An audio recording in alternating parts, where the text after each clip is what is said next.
呢棟私房就真係正宗江南西位置啦。出邊嗰度嘅話咧，白藍色馬賽克就我哋江南西嘅嘉麗苑啦。咁啊，雖然嚟講嘅話咧，叫入咗嚟路面少少，但係大概咧都係50米度嘅啫。咁啊，3層半嘅一個私房嚟嘅。我哋而家落去睇睇。3樓係安置咗2間房嘅，而其中一間房嘅話咧係一個主人套房，大家可以感受到陽光啦，南向嘅，灑到入屋住起身係相當之舒服噶啦。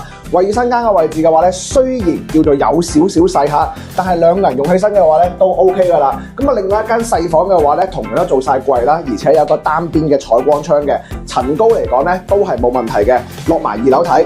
有一個現象咧，何團諗咗好耐都唔明㗎，好似嗰啲老越秀啊、老荔灣嗰啲獨棟私房咧，入行入成500幾米，你哋都話冇問題嘅。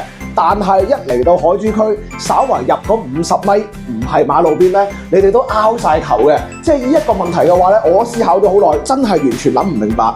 講翻個數據先啦，建基嘅話咧係33方嘅，整體入證嘅話咧係3層半80方，再加13方。樓下1樓嘅話咧係餐客廳同埋我哋嘅功能區啦。咁啊，地理位置咧已經係講得好清楚啦，就係喺江南西嘉麗苑隔離嘅啫。